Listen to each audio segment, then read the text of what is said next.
안녕하세요, 와인 여신입니다. 제가 만화책 신의 물방울의 12사도를 소개하고 있는데요. 도대체 이 12사도가 뭐냐? 만화책을 안 보신 분들은 궁금하실 수도 있잖아요. 이 만화책의 내용이 칸자키 유타카라는 굉장히 저명한 평론가가 그가 가지고 있는 얼마인지 알 수도 없는 대단한 컬렉션을 유산으로 남기면서 이 컬렉션을 가져갈 자격을 갖추려면 내가 뽑은 와인의 정수 12병이 뭔지 맞춰라 라는 미션을 주고 가는 거예요. 이 두 명의 주인공이 칸자키 유타카가 남긴 그 묘사를 듣고 그 와인이 먼저 찾아오는 내용인데요. 오늘은 벌써 12사도부터 역순으로 12, 11, 10을 지나 9사도에 왔습니다. 오늘도 칸자키 유타카의 9사도에 대한 묘사를 먼저 읽어드릴게요. 나는 쉼 없이 달려왔다. 온갖 고난을 이겨내고 약속의 땅을 찾아서 하나하나의 고난은 눈앞을 가로막아 서던 그때는 증오스러운 존재였다. 그러나 돌이켜보면 그리 먼 옛날 일도 아니건만 그립게 느껴진다. 지금이기에 안다. 성공은 달이며 고난은 태양이다. 태양이 없으면 달은 결코 빛나지 못한다. 마찬가지로 고난이 없는 성공은 사람의 마음을 설레게 하지 못한다. 두 팔을 하늘 향해 높이 쳐들고 승리의 포효를 내지르며 마중받아라. 갖가지 붉은 꽃들로 만든 여신이 내리는 화관, 승자를 칭송하는 화려한 연회. 이 와인은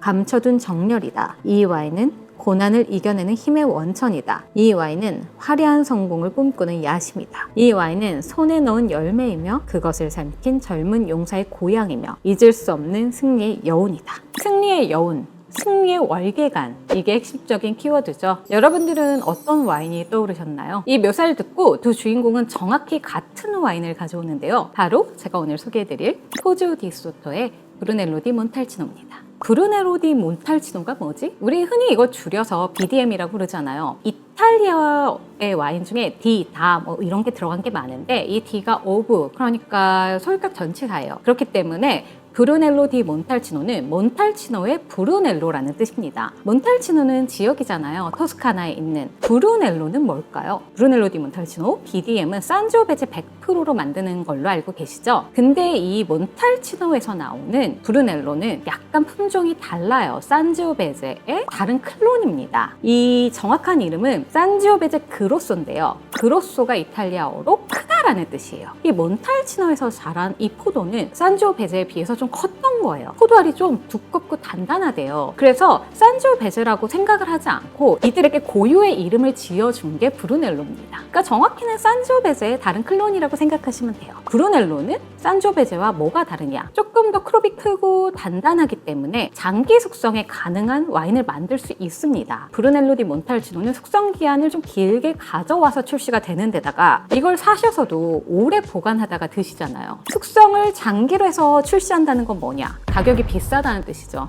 그러다 보니 이 BDM은 고급 와인의 대명사 같은 느낌이 있죠. 실제로 가격이 비쌉니다. 그럼 이 포지오 디 소토라는 와이너리는 어떤 곳인지 궁금하시죠? 이 포지오 디 소토는 역사가 그렇게 긴 와이너리는 아니에요. 1989년에 해운업으로 큰 돈을 번 피에로 팔무치라는 분이 이 와이너리를 만드는데요. 대대손손 와인을 만들어 온 집안의 분이 아니시잖아요. 양조에 대한 전문적인 지식이 부족하다고 생각을 하셨나 봐요. 그래서 오히려 밀라노 대학과 함께 때로 알맞는 재배 방식, 재배 밀도, 클론 등에 대한 그런 연구를 하셨대요. 이 연구에 대한 결과로 포지오 디 소토는 뭘 가장 중요하게 생각하냐? 꼼꼼한 선별, 그리고 엄격한 가지치기입니다.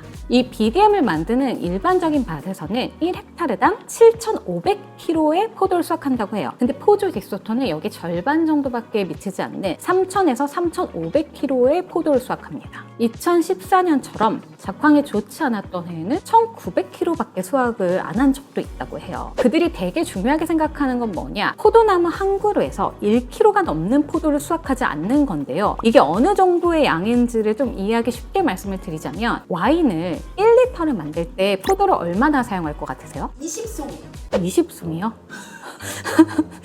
전혀 감이 없으시고 전혀 감이 없으시군요. 우리가 1리터의 와인을 만들 때 포도를 1.23kg 정도를 쓴대요. 근데 이게 한 병이 흔히 우리가 아는 이 병이 750ml잖아요. 브루넬로가 한 그루에서 1kg 이하로 수확을 한다고 했잖아요. 그러니까 브루넬로는 이 한 병을 만들기 위해서 포조 디 소토는 나무 한 그루를 투자하는 셈입니다. 그러니까 엄청 적은 양을 엄청 선별해서 만드는 거죠. 이 포조 디 소토에서는 와인이 3가지 종류가 나와요. 로소 디 몬탈치노, 브루넬로 디 몬탈치노, 브루넬로 디 몬탈치노 리제르바 이렇게 세 가지가 나오는데요. 이 셋의 차이는 뭐냐? 숙성 기한의 차이입니다. 흔히 RDM이라고 부르는 로쏘 디 몬탈치노는 2년, 이 BDM이라고 부르는 브루넬로 디 몬탈치노는 4년, 리제르바는 5년을 숙성을 하는데요. RDM과 BDM은 숙성 기한이 거의 2배가 차이가 나잖아요. 애초부터 대부분 포도를 다르게 사용을 해요. 쉽게 말씀드리면 포도의 수령이 짧거나 장기 숙성에 적합하지 않은 포도들을 모아서 RDM을 만들고, 이 BDM은 조금 더 장기 숙성이 가능한 오래된 수령을 가진 포도에서 만든 좋은 포도를 사용을 하는데요. 포조 디소토 인터뷰에서 되게 재밌는 사실을 알게 됐는데, 이 포조 디소토는 와인의 밭을 구획별로 나눠서 재배와 숙성을 진행을 한대요. 오크통에서 2년의 숙성이 지난 다음 그때 다시 테이스팅을 통해서 얘를 2년 더 숙성을 해서 BDM으로 내보낼지, 3년 더 숙성을 해서 리제르바로 내보낼지를 결정을 한다고 합니다. 정확히는 BDM과 BDM 리제르바가 정확히 같은 방식으로 만든 거예요. 그래서 저는 포조 디소토의 한정에서는 가장 가성비가 좋은 와인은 오히려 BDM 같아요. 이제 시음을 좀 해볼게요.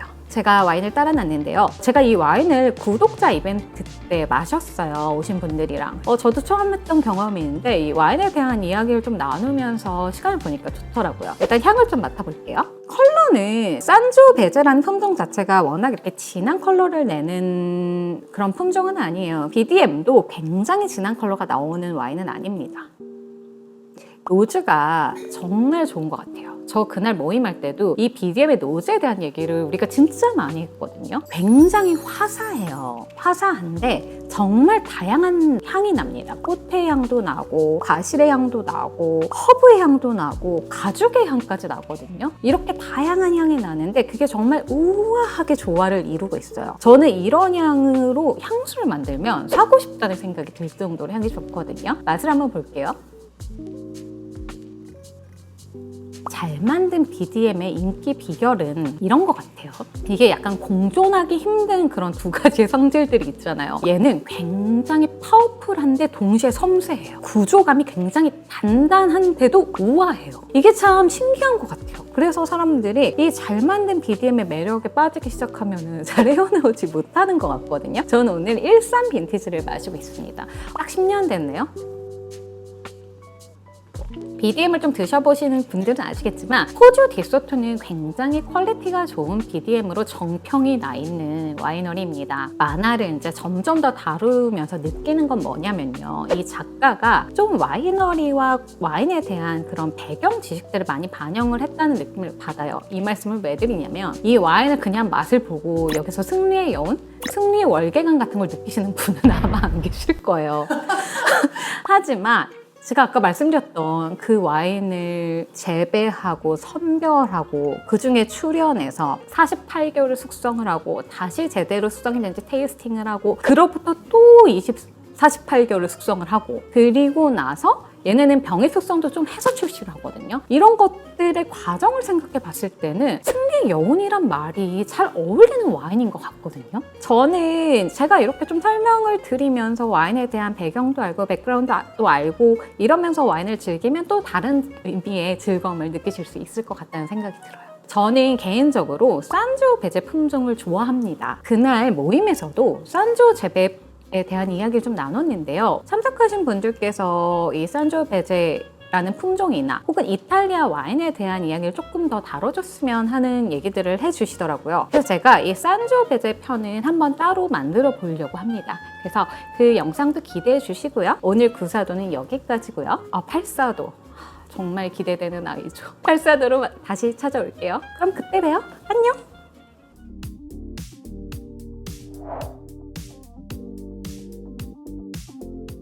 구사도는 얼마예요? 얘 30만 원대에서 40만 원대 정도 할 거예요. 좀 올빈들은 아무래도 가격이 조금 있을 거고요. 최근 출시된 애들은 30만 원대 후반대 정도면 살 수 있을 거고, 얘 동생 있잖아요, RDM. 걔는 10만 원대면 살 수 있거든요. 가성비가 괜찮은 와인입니다. 여태까지 12사도에서 9사도까지 오면서 제일 구하기 어려웠던 게 14도. 8사도가 14도보다 어려울까? 그럴지도 모르겠어요. 더 큰 고난이 남아있지 않습니까? 그럼요. 꽃길 다 지나왔죠. 그래도 제가 8사도는 구해올 테니까 8사도에 뵐게요.